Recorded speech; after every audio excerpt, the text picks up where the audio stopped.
नेता है झारखंड के जो बोल रहे हैं 1932 का खतियान चलेगा, 1932 का खतियान जिसके पास नहीं होगा वो झारखंड से अलग हो जाएगा, झारखंड से उनको भगा दिया जाएगा। उस नेताजी से पूछना चाहता हूं 1932 में जब खतियान बना था तो शायद झारखंड राज का जन्म नहीं हुआ था, उस समय ये बिहार राज हुआ करता था। इस प्रकार का विवादित मुद्दा नेताजी आप लोग इसलिए लाते हैं क्योंकि ये देश में लागू हो ही नहीं सकता है, क्योंकि अगर पाकिस्तान से भी कोई शरणार्थी आया है तो 1947 के बाद आया है तो लागू नहीं होगा, लेकिन विवाद होगा। और इन प्रकार के विवादों में जो है ना बहुत बड़ा भ्रष्टाचार जो है वो छिप जाएगा, रोजगार का मुद्दा छिप जाएगा, महंगाई का मुद्दा छिप जाएगा, इसलिए इस प्रकार का मुद्दा उत्पन्न किया जाता। सवाल में मनीष कश्यप जी को लॉजिकली उत्तर देना चाहूंगा, जो उन्होंने कहा कि 1932 उसमें भारत आजाद नहीं हुआ था, तो उसे आप कैसे आधार मान सकते हैं? उनसे सीधा सा सवाल यही रहेगा कि झारखंड में सीएनटी कानून भी है, तो सबसे पहले बात आप झारखंड को जानते नहीं है ठीक से। आप अगर जानते तो इस तरह का बयान नहीं देते। 1908 का सीएनटी कानून आज भी झारखंड में मान्य है, तो जब 1908 उस समय भारत आजाद नहीं था, वो सीएनटी कानून आज भी झारखंड में मान्य है, तो 1932 क्यों मान्य नहीं होगा?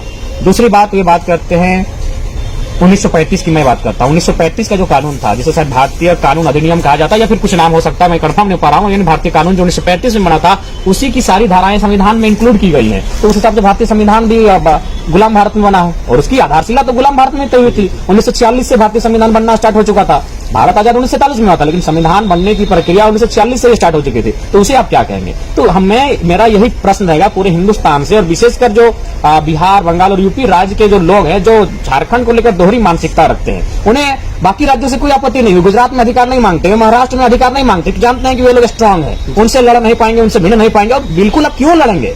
भारत अलग अलग राज्य, सेपरेट राज्य ही भारत की पहचान है। हम और आप सेपरेट हैं, आपकी अलग सेपरेशन है, मेरा अलग सेपरेशन है, आपका अलग गांव है, मेरा अलग गांव है, आपका अलग घर है, मेरा अलग घर है, यही सच्चाई है। लेकिन जैसे झारखंड की बारी आती है इनके पेट में दर्द होने लगता है, क्योंकि ये चाहते हैं कि झारखंड कमजोर रहे, झारखंड का लूटना है। रही बात मनीष कश्यप से, मैं स्पष्ट करना चाहूंगा, यदि आपका मानना यह है कि बिहार, यूपी, बंगाल के लोग रहते हैं, विशेष कर चुकी मनीष कश्यप जी साहब बिहार बोलते हैं कि बिहार के लोग झारखंड में रहते हैं, इसलिए उन्होंने टिप्पणी किया है, तो मैं कहना चाहूंगा बिहार मुल्क के, यूपी मुल्क के सबसे ज्यादा लोग महाराष्ट्र में रहते हैं। आप जाइए महाराष्ट्र में पहला अधिकार मांगिए, नहीं मांग सकते हैं क्योंकि महाराष्ट्र ताकतवर है, झारखंड कमजोर है, झारखंड लूटखंड है, झारखंड चारागाह है, यहाँ सबको यहाँ का अधिकार। जी, भ्रष्टाचार भी मामला है, उसका भी हम लोग विरोध कर रहे हैं। 1932 भ्रष्टाचार को रोकने के लिए भी इसलिए कारगर होगा। देखिए पहला बात, भ्रष्टाचार कर कौन रहे हैं? आईएएस IPS कर रहे हैं। ये IAS IPS आ कहां से रहे हैं? सभी तो गैर राज्यों के हैं।